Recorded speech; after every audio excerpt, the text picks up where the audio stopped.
A'udzu billahi minasyaitonir rajim. Bismillahirrahmanirrahim. Bismillah wa bihamdihi. Assalamualaikum warahmatullahi taala wabarakatuh. Al-Fatihah. A'udzu billahi minasyaitonir rajim. Bismillahirrahmanirrahim. Alhamdulillahi rabbil alamin. Ar-Rahmanir Rahim. Maliki yaumiddin. Iyyaka na'budu wa iyyaka nasta'in. Ihdinas siratal mustaqim. Siratal ladzina an'amta 'alaihim ghairil maghdubi 'alaihim waladdallin. Amin. إن الله وملائكته يصلون على النبي يا أيها الذين آمنوا صلوا عليه وسلموا تسليما اللهم صل على سيدنا محمد عبدك ورسولك النبي الأمي وعلى آله وسلم اللهم صل على سيدنا محمد عبدك ورسولك النبي الأمي وعلى آله وسلم اللهم صل على سيدنا محمد عبدك ورسولك النبي الأمي وعلى آله وسلم اللهم صل على سيدنا محمد عبدك ورسولك النبي الأمي وعلى آله وسلم اللهم صل على سيدنا محمد عبدك ورسولك النبي الأمي وعلى آله وسلم اللهم صل على سيدنا محمد عبدك ورسولك النبي الأمي وعلى آله وسلم اللهم صل على سيدنا محمد عبدك ورسولك النبي الأمي وعلى آله وسلم اللهم صل على سيدنا محمد عبدك ورسولك النبي الأمي وعلى آله وسلم اللهم صل على سيدنا محمد عبدك ورسولك النبي الأمي وعلى آله وسلم اللهم صل على سيدنا محمد عبدك ورسولك النبي الأمي وعلى آله وسلم اللهم صل على سيدنا محمد عبدك ورسولك النبي الأمي وعلى آله وسلم عدد ما وسعه علم الله الحمد لله غافر الذنب وقابل التوب شديد العقاب ذي الطول لا إله إلا هو إليه المصير والصلاة والسلام على المبعوث رحمة للعالمين سيدنا ومولانا وقرة أعيننا وحبيب قلوبنا سيد الأولين والآخرين سيدنا محمد وعلى آله وصحبه أجمعين اللهم اغفر لأمة سيدنا محمد صلى الله عليه وسلم وأصلح أمة سيدنا محمد صلى الله عليه وسلم وفرج عن أمة سيدنا محمد صلى الله عليه وسلم وارحم أمة سيدنا محمد صلى الله عليه وسلم وألف بين قلوب أمة سيدنا محمد صلى الله عليه وسلم لما تحب وترضاه وافتح لنا فتوح العارفين بك بحق سيدنا محمد صلى الله عليه وسلم سبحانك لا علم لنا إلا ما علمتنا إنك أنت العليم الحكيم ولا حول ولا قوة إلا بالله العلي العظيم Wassallallahu ala sayyidina Muhammad wa ala alihi wa sahbihi wa sallam alhamdulillahi rabbil alamin. Alhamdulillah, kembali berjumpa dengan saya Al-Faqir Ilallah Sultan Mujahidin dalam kajian kitab Al-Adabul Mardiyah Bisariki Tariqis Sufiyah yang merupakan himpunan daripada adab-adab seorang salik. Yang dimaksud dengan salik adalah seorang yang sedang menempuh perjalanan untuk meraih cinta dan ridha Allah Subhanahu wa taala melalui bimbingan seorang mursyid. Adapun seseorang yang melalui perjalanan kerohanian tanpa bimbingan seorang mursyid, maka tak dipanggil salik. Tak dipanggil sebagai salik. Salik itu adalah seorang yang dibimbing, seorang yang melakukan atau menempuh perjalanan kerohanian di bawah bimbingan seorang mursyid yang cukup syarat sebagai seorang mursyid. Adapun seorang yang melakukan ibadah tanpa melalui bimbingan, demikian juga tanpa melalui arahan daripada seorang mursyid, maka dia dipanggil seorang abid. Ya, berbeza antara abid dan salik. Kalau abid ini setakat ibadah aja, sholat, puasa dia buat dan betul sesuai dengan aturan syariat, dan mungkin dia ikhlas dalam melakukan ibadah itu, tapi untuk boleh sampai kepada kesempurnaan ma'rifah, sampai kepada kesempurnaan tauhid dan mahabbah kepada Allah Subhanahu wa taala, maka dia tidak akan pernah mampu sebab tidak ada orang yang membimbing dan mengarahkannya. Adapun seorang salik adalah seorang pemula yang sedang melakukan atau menempuh perjalanan kerohanian menuju kepada Allah Subhanahu wa taala di bawah bimbingan seorang mursyid. Pada pagi yang penuh berkat ini, insyaallah kita akan membahas tentang adab ke-35 daripada kitab ini, adamut tasadduri lil khalqi qabla al-idzni. Tidak ke depan untuk menyampaikan ilmu, demikian juga tidak ke depan untuk menyampaikan zikir dan amalan-amalan, atau tidak memberikan amalan kepada orang lain kecuali setelah diberi kebenaran oleh guru. Ini sangat penting kita ketahui dan kita mengerti dengan baik. Bukan bermakna dalam tasawuf ini ilmu ataupun pengetahuan tentang tasawuf ditutup-tutupi, tidak. Tetapi perlu kita ketahui bahwa seluruh apapun yang berhubung kait dengan tasawuf mestilah berhubung kait dengan adab. Demikian juga dalam menyampaikan ilmu. Ilmu itu adalah amanah. Seseorang tidak boleh menyampaikan sesuatu tanpa adanya kebenaran daripada seorang yang bagi amanah kepadanya. Guru itu adalah mu'tamin. Kita ini mu'taman. Guru itu adalah pemberi amanah, manakala kita ini adalah penerima amanah. Dan amanah ilmu, demikian juga amanah pengalaman spiritual, ini merupakan satu di antara amanah yang paling dijunjung tinggi dalam Islam. Nah, seseorang yang telah diberi amanah untuk memberikan amanah kepada orang lain, dia perlu kepada izin dan kebenaran daripada guru dia. Adapun seseorang yang menyampaikan ilmu ataupun mengajarkan amalan kepada orang lain tanpa kebenaran daripada guru, maka walaupun ianya betul, benar, tak bercanggah dengan syariat, akan tetapi dia telah menyalahi adab karena melakukan sesuatu tanpa kebenaran daripada guru dia. Dan apapun yang disampaikan itu tidak akan berkat. Ya, demikian juga terkadang-kadang tidak mendapat madat daripada Allah Subhanahu wa taala, sehingga mungkin ilmu yang disampaikan itu setakat terhimpun dalam akal, tak mampu untuk menembus dan bersinggah sana dalam jiwa seorang hamba, sehinggalah ilmu itu setakat macam ampas je. Macam ampas tanpa isi, macam bungkus tanpa isi. Kalau kita melihat dalam Al-Quran, Baginda sallallahu alaihi wasallam ketika mana beliau memulakan dakwah, menyampaikan risalatul Islamiyah kepada alam semesta, maka ternyata dalam suratul Ahzab Allah Subhanahu wa taala menyebutkan bahwa Baginda sallallahu alaihi wasallam sebelum menyampaikan risalah Islamiyah, terlebih dahulu Allah Subhanahu wa taala bagi izin kepada beliau, bagi kebenaran. Wa da'iyan ilallahi biiznihi wa sirajan munira. Dan dialah Baginda sallallahu alaihi wasallam yang merupakan seorang dai, penyampai ilmu, penyampai wahyu, demikian juga penyampai dan pemberi contoh adab dan akhlak biiznihi, dengan izin Allah. Daripada kata biizni inilah yang perlu kita ambil berat, bahwa ilmu itu adalah amanah, demikian juga manhaj itu adalah amanah, dan kita tidak dibenarkan untuk menyampaikan amanah itu kecuali disampaikan oleh seseorang yang telah diberi izin dan juga disampaikan kepada orang-orang yang layak untuk menerima amanah itu. Dalam suratul Nisa Allah Subhanahu wa taala berfirman yang menjelaskan tentang perlunya kita pastikan bahwa seorang yang akan kita bagi amanah kepada dia adalah orang-orang yang memang layak untuk menerimanya. Allah Subhanahu wa taala berfirman, "Innallaha ya'murukum an tu'addul amanati ila ahliha." Sesungguhnya Allah Subhanahu wa taala memerintahkan kalian untuk menyampaikan amanah itu kepada orang-orang yang memang layak menerimanya. Nah, untuk mengetahui dan memastikan adakah seseorang itu layak untuk menerima atau tidak daripada amanah itu kena ada kepakaran. Demikian juga kena ada kebenaran daripada guru. Nah, dalam bab ini, dalam tajuk ini, Sayyidul Imam Muhammad bin Ahmad Al-Buzaidi radhiyallahu taala an mengingatkan kepada kita agar tidak suka-suka hati untuk menyampaikan ilmu tanpa atau sebelum adanya kebenaran daripada seorang guru atau mursyid. Wa min adabil murid alla yatasaddara lit-tarbiyati wa i'ta'il wirdi qabla al-idzni min Allah wa rasulih wa min syaikhi. Dan satu di antara adab seorang murid yang jujur, yang betul-betul tunduk dan patuh kepada guru dia adalah tidak menampilkan diri ke depan untuk mentarbiyah. Kalau setakat menyampaikan ilmu di Facebook misal, oke lah, tak ada masalah. Tetapi nak mentarbiyah tak boleh. Ya. Kalau setakat menyampaikan ilmu, share misalkan. Tapi kena pastikan bahwa ilmu itu adalah benar, sesuai dengan aturan-aturan syariat. Dan juga kita kena pastikan sumber ilmu itu daripada mana. Kalau semisal sumber itu ilmu itu daripada diri kita, oke, boleh kita mengatasnamakan diri kita.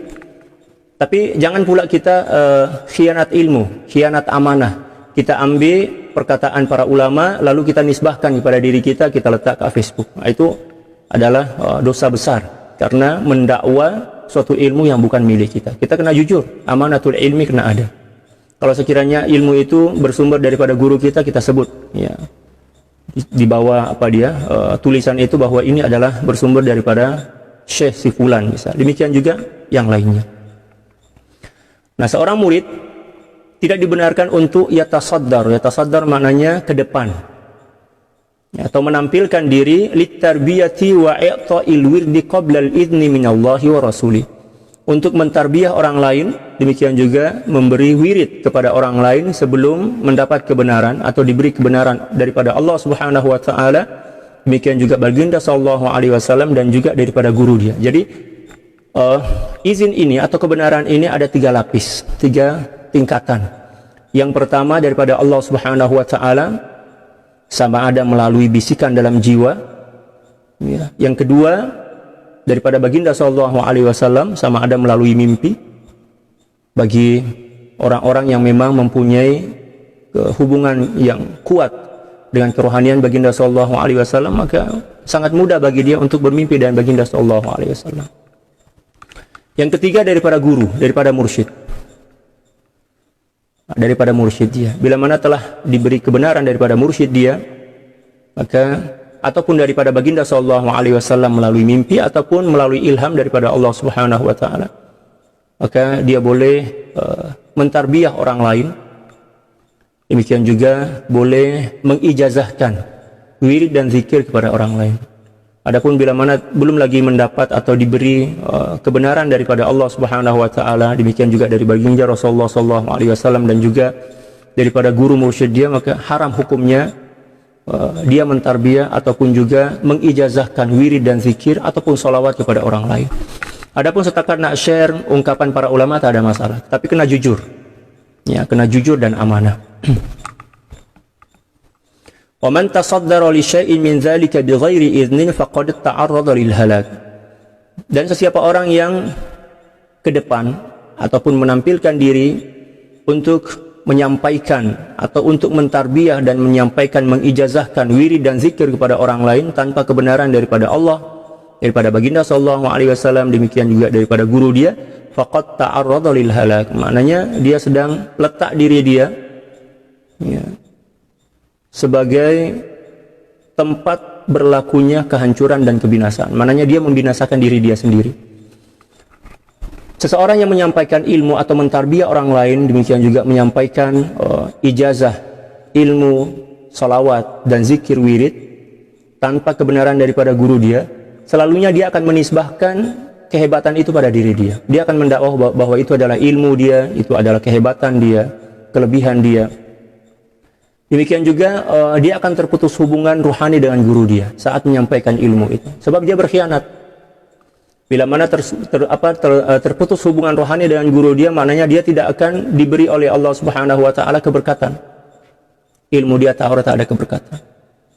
Allah Subhanahu wa taala berfirman dalam surah Al-Baqarah juzuk yang kedua, wala tulqu bi aidikum ila tahlukah. Janganlah kamu menjerembabkan atau menceburkan diri kamu dalam kehancuran. Dan satu di antara kehancuran yang dimaksud dalam ayat tadi itu adalah menyampaikan ilmu atau mentarbiyah orang lain ataupun mengijazahkan wirid dan zikir tanpa kebenaran daripada mursyid. Dan ini banyak berlaku, ya kan? Banyak berlaku, terutamanya ya di akhir zaman ini. Ramai sangat ustadz-ustadz, tapi bukan kat sini lah, kat luar negara, menyampaikan ilmu, tapi kalau kita tengok ijazah ilmu dia itu, wallahu a'lam, apakah bersambung kepada baginda sallallahu alaihi wasallam, dan apakah adakah dia telah diberi kebenaran oleh guru dia untuk menyampaikan wirid dan zikir tersebut, wallahu a'lam. Tapi selalunya seorang yang menyampaikan ilmu ataupun menyampaikan wirid dan zikir, sebelum dia sampaikan kepada orang lain, dia akan sebutkanlah sanad keilmuan dia, sanad dia daripada siapa, guru dia daripada siapa, demikian juga seterusnya. Wa ahlaka man tabi'ahu, demikian juga bukan setakat menghancurkan diri dia sendiri, akan tetapi juga akan menghancurkan orang-orang yang mengikutinya. Sebab seseorang yang hancur bila mana diikuti oleh orang lain yang mengikutinya pun akan hancur. Idla budda min ma'rifati qawaidit tarbiyah. Karena sungguhnya seseorang tidak dibenarkan untuk menyampaikan tarbiyah kecuali bila mana dia telah menguasai dan memahami dengan benar kaedah-kaedah pentarbiyahan. Ada kaedah-kaedah dia, ya, ada prinsip-prinsip dia. Bukan suka-suka hati kita nak mentarbiyah orang mengikut selera kita, mengikut keinginan kita. Ada kaedah dia yang perlu kita patuhi, yang perlu kita contoh. Nanti boleh baca tentang kaidah-kaidah tarbiyah itu satu di antara kitab yang dikarang oleh Sayyidil Imam Abdul Wahhab Asy-Sya'rani radhiyallahu taala an yang bertajuk Al-Anwarul Qudusiyah fi Ma'rifati Qawaidis Sufiyah. Itu adalah satu di antara kitab yang menjelaskan dan juga menerangkan tentang kaidah-kaidah mentarbiyah atau kaidah-kaidah pentarbiyahan. Wa ma'rifati dasaisin nufusil ammarah. Demikian juga seseorang yang ingin menyampaikan ilmu atau mentarbiyah orang lain, dia kena faham dan juga mengerti tentang bisikan-bisikan nafsu daripada nafsu, bisikan-bisikan nafsul ammarah bisu.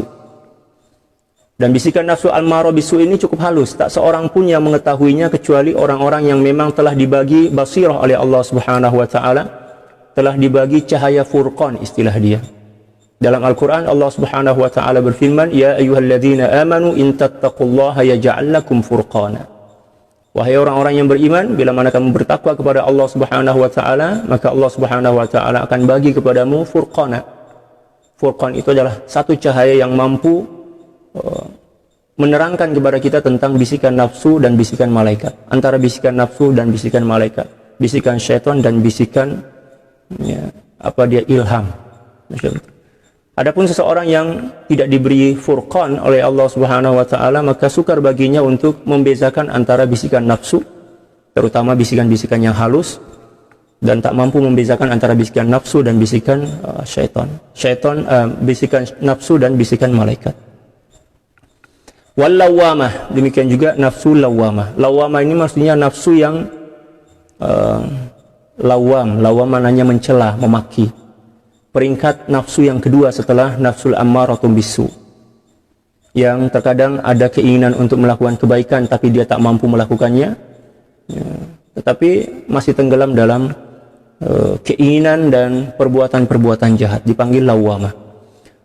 Wa man la ma'rifata lahu bihadza bidzalika fa huwa a'ma, dan sesiapa orang yang tidak mengetahui secara mendalam kaidah-kaidah pentarbiyahan, demikian juga bisikan-bisikan nafsu yang halus, sama ada nafsul ammarah, demikian juga nafsul lawamah, maka itu bermakna dia adalah seorang yang buta.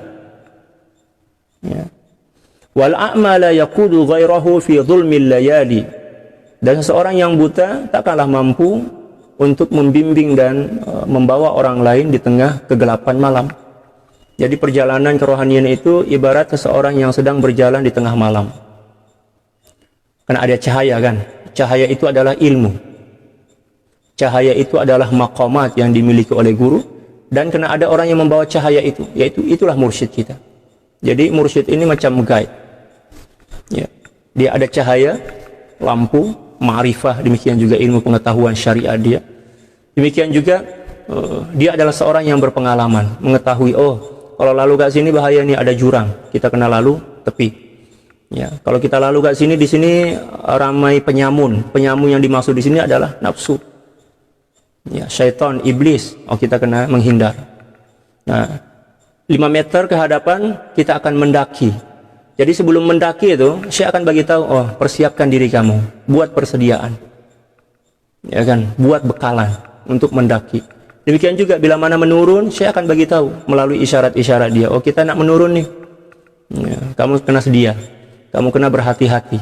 Demikian juga seterusnya, Syekh akan senantiasa membimbing kita, mendampingi kita, sampailah kita betul-betul mahir dan sampai kepada matlamat. Bila mana seseorang telah sampai kepada matlamat, yaitu kesempurnaan tauhid dan mahabbah kepada Allah, ma'rifah kepada Allah, maka Syekh itu akan cakap, ha anta wa rabbuk, ini kamu dan itulah Tuhanmu. Maknanya Syekh akan lepaskan kita untuk berjalan seorang-seorang. Para sahabat sekalian, inilah satu di antara beberapa perkara yang perlu kita perhatikan dan kita pahami dengan baik, bahwa ilmu itu adalah amanah. Kita kena ambil amanah itu daripada orang-orang yang memang mempunyai sifat amanah dan juga telah diberi kebenaran daripada guru dia untuk menyampaikan ilmu. Fal wajibu ala ma waqa'a fi syai'in mimma dzakarna ay yatuba ila Allah taala wa yastaghfira min dzalik. Maka telah menjadi wajib ke atas seseorang yang telah terjebak dalam seperti apa yang telah kami sebutkan di atas tadi, maknanya menyampaikan ilmu, menyampaikan tarbiyah dan wirid zikir kepada orang lain tanpa kebenaran seorang syekh dan tidak mempunyai pengalaman dan pengetahuan yang cukup tentang kaidah-kaidah pentarbiyahan. Demikian juga dia tidak mengetahui tentang macam mana cara untuk mengesan bisikan-bisikan nafsu, maka hendaklah ayyatuba ilallah, segera bertaubat kepada Allah Subhanahu wa taala dengan sebenar-benar taubat. Dan taubat ini mempunyai beberapa syarat atau rukun seperti yang pernah saya sampaikan. Ya, taubatan nasuha merupakan taubat yang diperintahkan oleh Allah Subhanahu wa taala. Dalam suratul Ahzab, Allah Subhanahu wa taala berfirman, ya ayyuhalladzina amanu tubu ilallahi taubatan nasuha. Wahai orang-orang yang beriman, bertaubatlah kepada Allah Subhanahu wa taala dengan sebenar-benar taubat. Taubatan nasuha ini mempunyai 4 syarat. Syarat yang pertama adalah talabul afwi minallahi azza wa jalla bil lisani wal qalbi ma'an. Memohon keampunan kepada Allah Subhanahu wa taala dengan lisan dan hati, ya, secara bersamaan. Bukan setakat lisan sahaja, tapi hati pun kena memohon keampunan kepada Allah. Yang kedua adalah al-mufaraqatu an makanil ma'siyah, menjauhkan diri daripada tempat-tempat maksiat. Yang ketiga adalah wujudun nadami fil qalbi, adanya rasa penyesalan dalam hati. Dan yang keempat, yang ketiga tadi ya, yang keempat adalah al-azmu ala adamil audati ila dzambi abada. Adanya keazaman dalam hati untuk tidak kembali melakukan perbuatan dosa yang telah pun kita pohonkan ampun kepada Allah Subhanahu wa taala. Wa yastaghfiru min dzalik, memohon taubat kepada Allah dan beristighfar, bertaubat kepada Allah dan memohon pengampunan daripada Allah. Wa yabki ala khati'atih, dan hendaklah dia menangis atas dosa yang telah dilakukannya. Dalam istilah syariat kita ada 2 istilah yang nampak macam serupa tetapi berbeza. Yang pertama adalah khata', istilah khata'. Yang kedua adalah khati'ah. Antara khata' dan khati'ah ini adalah 2 kata yang bersumber daripada kata yang sama. Kalau khata' itu adalah kesilapan yang tak disengaja, dipanggil khata', dan tak dikira sebagai dosa. Contoh misal, kita pergi ke mall, ya, kita sedang ambil barang, kita tak perasan ada seseorang di samping kita. Mungkin kita terlalu gembira, atau mungkin ya apalah, tak tahu apa yang terjadi pada diri kita. Kita ambil barang, tiba-tiba aja kita membalik, ya, siku kita ini terkena oleh orang lain. Itu tak dikira sebagai dosa, sebab kita tak sengaja dan kita tak berniat.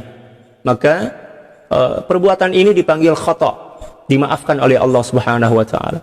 Dalam satu hadis baginda sallallahu alaihi wasallam bersabda, kama qala sallallahu alaihi wasallam, rufi'a an ummati salas atau min salas, telah diangkat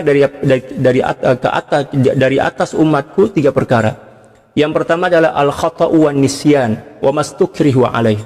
Yang pertama adalah al khata', kesilapan yang tidak disengaja, itu tidak dikira sebagai maksiat dan dimaafkan, al-khata'. Yang kedua adalah an-nisyan, orang yang melakukan dosa dalam keadaan lupa. Contoh misal, berpuasa pada bulan Ramadan, berpuasa hukumnya wajib, tidak berpuasa hukumnya dosa besar. Maka dia lupa, sehingga di tengah hari dia makan. Ya, maka dia makan dalam keadaan lupa, itu dimaafkan sebab memang dia lupa. Ya.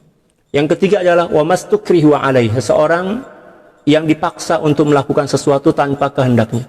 Misal ada seorang yang dipaksa, kamu mencuri, kalau kamu tak mencuri barang itu saya akan potong leher kamu.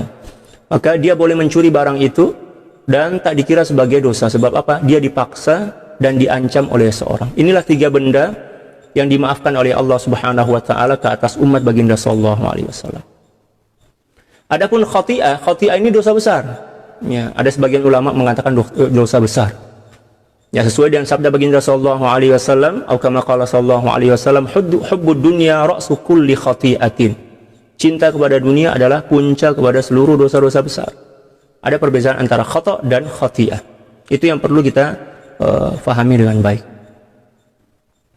Nah, dalam ayat ini beliau menggunakan kata khati'ah, itu bermakna bahwa mentarbiyah orang lain, menyampaikan atau mengijazahkan ilmu, demikian juga wirid dan zikir kepada orang lain tanpa kepakaran dan tanpa kebenaran daripada mursyid dikira sebagai dosa besar. Sebab beliau menggunakan istilah khati'ah, bukan menggunakan istilah khata'.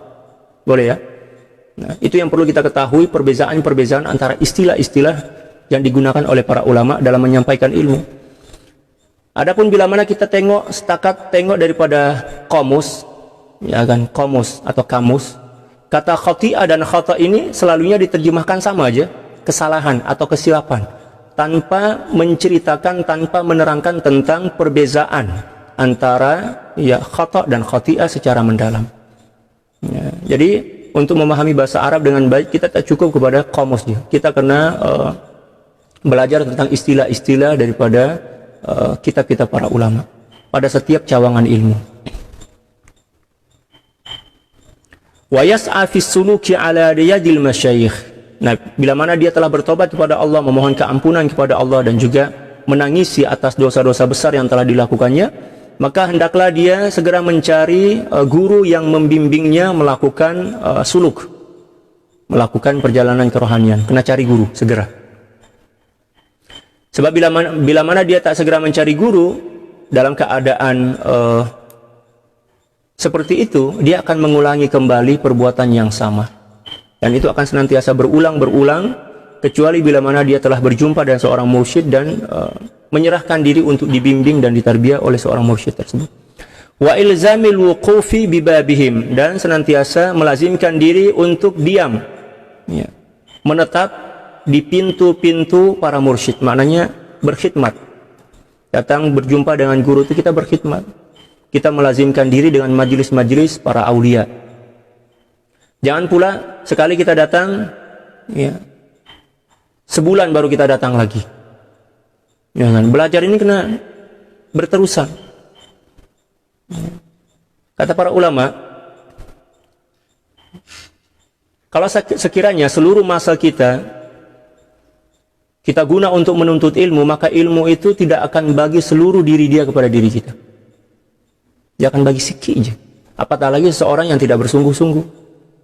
Oleh sebab itu, menuntut ilmu ini kena bersungguh-sungguh. Apatah lagi berkenaan dengan ilmu tasawuf, kena bersungguh-sungguh. Orang yang bersungguh-sungguh pun tak pasti lagi adakah dia Allah bagi lebih atau tidak. Apatah lagi orang yang tidak bersungguh-sungguh. Wa alla yaqa'a fi ridha an nafsi. Seterusnya, hendaklah dia menjauhkan diri daripada memperturutkan hawa nafsu dia. Oh, ini yang paling berat nih. Ya, bila mana seorang memperturutkan hawa nafsu dia, walaupun dia telah menerima ilmu, ya, maka seketika itu juga ilmu itu akan tawar. Sebab memperturutkan hawa nafsu ini adalah perkara yang sangat buruk, menghilangkan keberkatan ilmu, demikian juga menghilangkan rasa kepada ilmu itu. Wal istihsani li hali. Demikian juga jangan merasa yang diri kita ini lebih baik. Jangan merasa diri kita ini lebih pandai, lebih berilmu, lebih soleh, lebih kaya, lebih cerdik, lebih pandai, dan lain sebagainya. Sebab itu adalah sifat nafsu. Itu adalah sifat nafsu, merasa-merasa, mengaku-mengaku. Itu adalah sifat nafsu. Ya, mengaku lebih mulia, lebih hebat, dan lain sebagainya. Fayakhsaru khusrana mubina.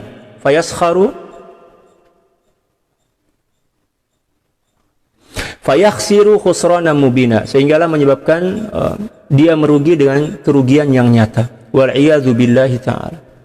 Dia akan menyesal dan merugi. Fa iyyaka ya akhi thumma iyyak, kata beliau, berhati-hatilah dan berhati-hatilah wahai saudaraku. Wa in ma la ahadun ilaika fadfa'hu anka li'alla tamila nafsuka ilai. Bila mana ada seorang yang datang kepadamu, cenderung kepadamu sebelum kamu diberi kebenaran oleh guru kamu dan sebelum kamu mengetahui kaedah-kaedah pentarbiyahan untuk meminta ilmu kepadamu, untuk meminta wirid dan zikir, maka tolaklah dia. Jangan pula mentang-mentang ramai orang yang datang kepada kita, oh ramai jamaah yang perlu ilmu nih, yang perlu tarbiyah nih, yang perlu wirid dan zikir, terus kita bagi tanpa kebenaran daripada syekh, dengan alasan dia orang perlu, ya, perlu bimbingan, perlu tarbiyah dan lain sebagainya. Memang dia orang perlu, tapi masalahnya kita bukanlah seorang yang mempunyai kepakaran, ya kan? Bila mana suatu benda atau suatu perkara diserahkan kepada seorang yang bukan kepakaran dia, maka itu akan menghancurkan dan membinasakan.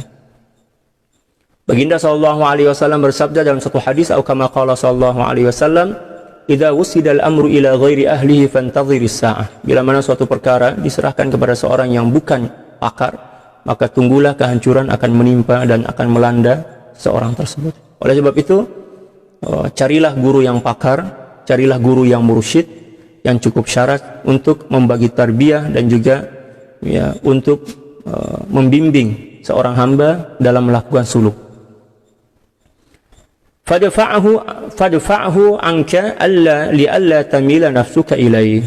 Maka hendaklah kamu menolaknya agar nafsu kamu tidak cenderung kepadanya. Apatah lagi orang yang datang nak minta wirid dan zikir, membawa hadiah misalkan, ya, guna kereta mewah pula tuh. Datang. Walaupun kita telah dianggap ulama oleh para masyarakat, tetapi bila mana kita belum lagi diberi kebenaran oleh guru untuk mentarbiyah dan mengijazahkan wirid dan zikir, kita tak boleh memberikan wirid dan zikir itu kepada orang lain, demikian juga untuk mentarbiyah orang lain. Kecuali bila mana syekh dah bagi kebenaran, maka menjadi wajib ke atas kita untuk mengajar orang lain, untuk membimbing, demikian juga untuk mentarbiyah.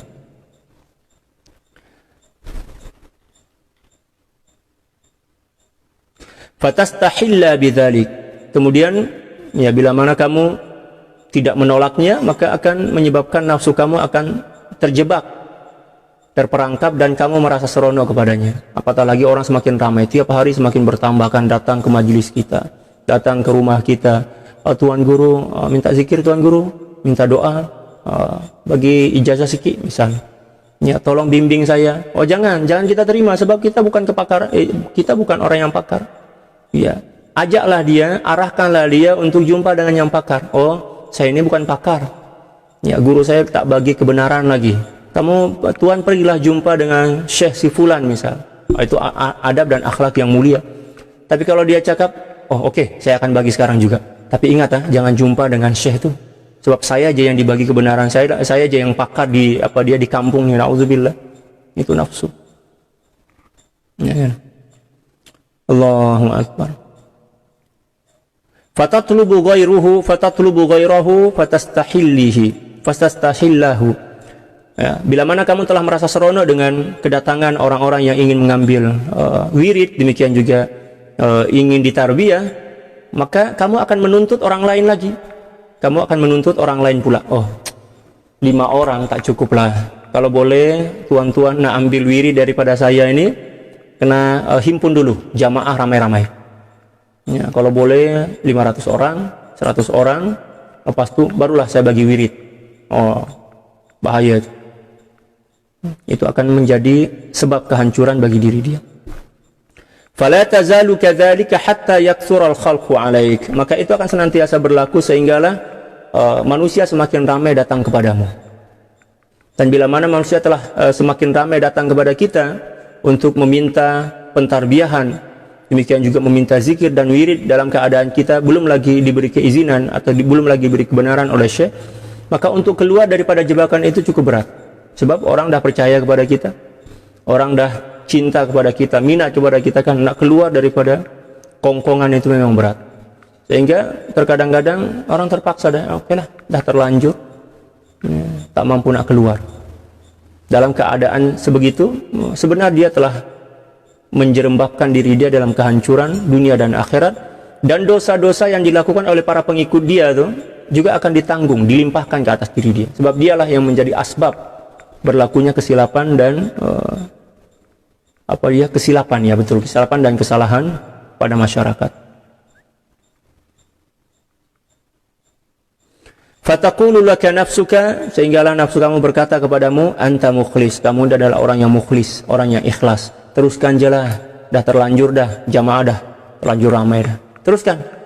Nauzubillah, nafsu akan senantiasa membujuk kita, memuji kita agar boleh meneruskan kesesatan yang telah ada.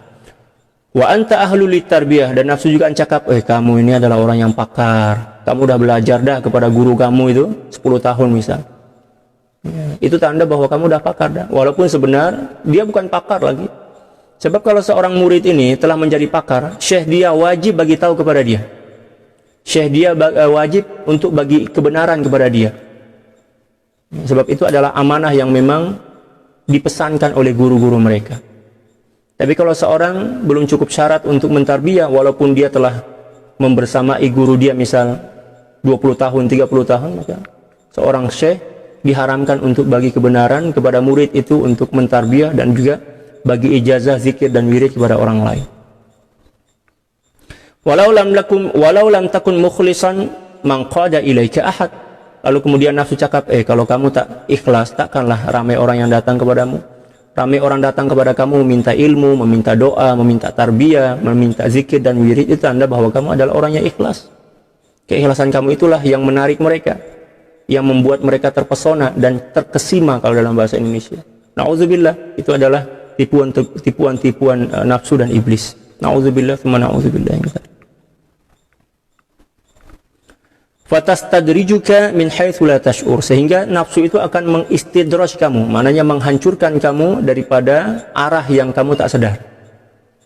Jadi istidraj itu macam nih, macam ayam bandar lah, digemukkan dalam masa 40 hari tetapi dengan tujuan agar dipotong, cepat dipotongkan, ya, disembelih.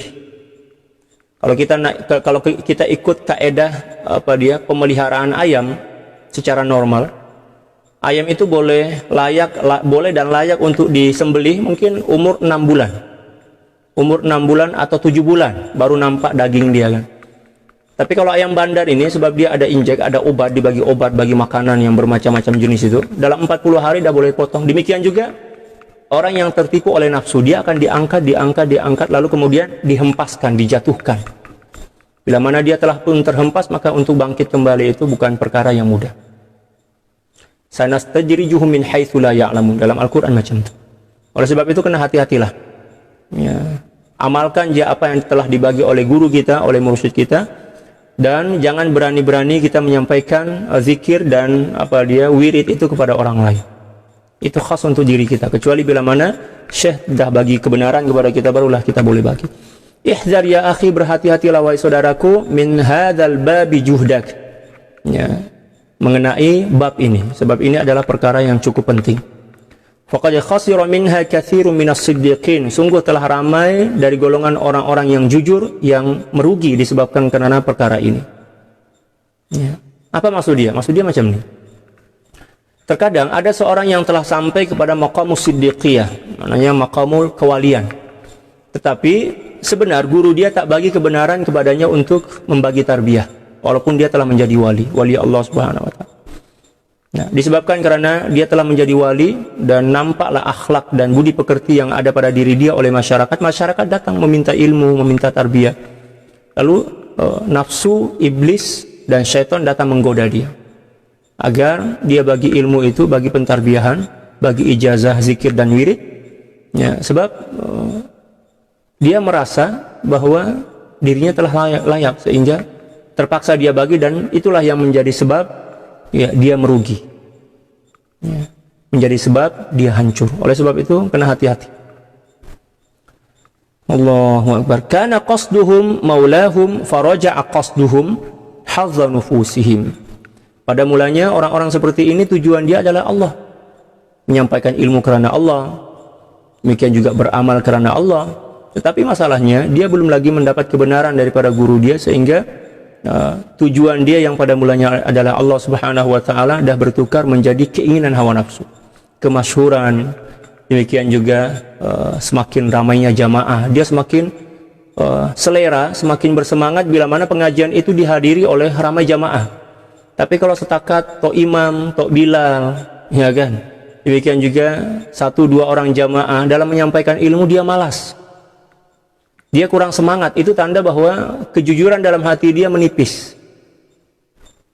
Adapun seseorang yang ikhlas, seseorang yang benar-benar jujur kepada Allah Subhanahu wa ta'ala dalam menyampaikan ilmu, tak kiralah 1-2 orang tetap menyampaikan ilmu. Sebab tujuan dia bukan nak bagi nak bagi orang menjadi orang pandai, tak. Tujuan dia setakat menyampaikan amanah ilmu. Dan ini merupakan akhlak yang jarang kita jumpai di akhir zaman ini. Kalau kita tengok, ya, ramai di antara para dai Kalau sekiranya jamaah dia ramai ratus-ratus orang, Masya Allah, menyampaikan ilmu itu, ya, rasa sekejap aja.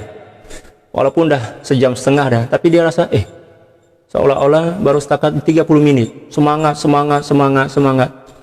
Ya. Tapi kalau jamaah setakat 1, 2, 3, 5 orang dah, nak muqaddimah pun pendek-pendek ya. Tapi kalau jamaah ramai, Masya Allah, muqaddimah dia cantik, susunan ayat dia, Masya Allah, luar biasa. Dalil pun keluar semuanya, disebutkan semua. Tapi kalau setakat Tok Imam, Tok Bilal, apatah lagi dah berulang-ulang kali macam tu, ya. Jamaah dia setakat 5 orang dan itu je orang dia, orang-orangnya hanya itu saja begini macam tu, maka dia kurang semangat. Dan itu tanda bahwa dia tidak jujur sebenarnya dan tidak ikhlas dalam menyampaikan ilmu. Ya. Inilah beberapa perkara yang perlu kita pahami dengan baik, terutama bagi para ulama, demikian juga para ustaz-ustaz yang memang telah ditakdirkan oleh Allah Subhanahu wa taala sebagai penyampai ilmu. Yang terpenting adalah cari kebenaran guru, cari restu dan doa daripada guru. Bila mana guru dah restu, guru dah reda dan bagi kebenaran kepada seorang murid, maka ilmu dia akan mengalir. Tak perlu dia banyak berfikir, ilmu itu akan mengalir dalam lisan dia, melalui lisan dia. Ya, sebab apa? Dimudahkan oleh Allah Subhanahu wa taala, diberkati oleh Allah Subhanahu wa taala melalui kebenaran, izin dan doa guru dia. Adapun seseorang yang belum diberi kebenaran oleh guru dia, walaupun dia belajar bersusah payahlah belajar menghafaz, melatih diri untuk menyampaikan ilmu, ketika mana berjumpa dengan masyarakat, maka terkadang-kadang lisan dia dikunci oleh Allah Subhanahu wa taala sebab dia ingin menyampaikan sesuatu yang tak patut disampaikan disebabkan karena belum diberi kebenaran oleh guru dia. Para sahabat sekalian, mungkin cukup sekian perjumpaan kita untuk pagi hari ini, dan insya Allah mulai hari ini kita akan kembali meneruskan pengajian kita yang telah cuti beberapa hari ya. Moga-moga seterusnya kita boleh istiqamah dan semakin faham tentang adab dan akhlak yang diajarkan oleh Sayyidul Imam Muhammad Al-Buzaidi, dan semoga kita boleh mengamalkannya dengan ikhlas dan kejujuran hati. Allahumma amin. Subhanaka la ilma lana illa ma 'allamtana innaka antal alimul hakim wa la hawla wa la quwwata illa billahil aliyil azim. Inna Allaha wa malaikatahu yusalluna 'alan nabiy ya ayyuhalladzina amanu sallu 'alaihi wa sallimu taslima. Allahumma salli 'ala sayyidina Muhammadin 'abdika wa rasulika an-nabiyil ummi wa 'ala alihi wa sallim. Allahumma salli 'ala sayyidina Muhammadin 'abdika wa rasulika an-nabiyil ummi wa 'ala alihi wa sallim. Allahumma salli ala sayyidina Muhammadin 'abdika wa rasulika an-nabiyil ummi wa 'ala alihi wa sallim. Allahumma salli ala sayyidina Muhammadin 'abdika wa rasulika an-nabiyil ummi wa 'ala alihi wa sallim. Allahumma salli ala sayyidina Muhammadin 'abdika wa rasulika an-nabiyil ummi wa 'ala alihi wa sallim. Allahumma salli ala sayyidina Muhammadin 'abdika wa rasulika an-nabiyil ummi wa 'ala alihi wa sallim. Allahumma salli ala sayyidina Muhammadin 'abdika wa rasulika an-nabiyil ummi wa 'ala alihi wa sallim. Allahumma salli ala sayyidina Muhammadin 'abdika wa rasulika an-nabiyil ummi wa 'ala alihi wa sallim. Allahumma salli ala sayyidina Muhammadin 'abdika wa rasulika an-nabiyil ummi wa 'ala alihi wa sallim. Allahumma salli ala sayyidina Muhammadin 'abdika wa rasulika an-nabiyil ummi wa 'ala alihi wa sallim. Allahumma salli ala sayyidina Muhammadin 'abdika wa rasulika an-nabiyil ummi wa 'ala alihi wa sallim 'adada ma wasi'ahu 'ilmullah. Ada soalan? Buku aurat zikir kita adalah aurat kita, orang lain pun tak boleh melihatnya. Kalau lihat itu tak ada masalah. Kalau nak lihat buku wirid kita tak ada masalah. Yang tak boleh itu membacanya. Sebab untuk membaca wirid atau buku wirid atau kitab wirid daripada seorang syekh, kena ada kebenaran daripada syekh. Dia kena jumpa lah. Ya. Kalau tak jumpa melalui video, video call, tak ada masalah. Janji ada kebenaran terus daripada seorang syekh untuk mengamalkan buku-buku wirid dia. Kecuali bila mana syekh itu dah bagi tahu bahwa buku wirid ini untuk umum. Tapi selalunya kalau amalan tasawuf tarekat ni, kitab-kitab wirid itu sifatnya khas. Kena jumpa, bertatap muka atau bersemuka dengan syekh untuk menerima ijazah dan bai'ah. Nah, demikian juga tasbih yang telah didoakan oleh syekh, tasbih yang telah didoakan oleh syekh tak dibenarkan untuk diguna pakai oleh orang lain. Sebab itu adalah khas untuk diri seseorang yang mempunyai tasbih tersebut. Allahu a'lam bishawab. Sekian, wallahul muwaffiq wal hadi ila sabilir rasyad wal afu minkum. Assalamualaikum warahmatullahi taala wabarakatuh.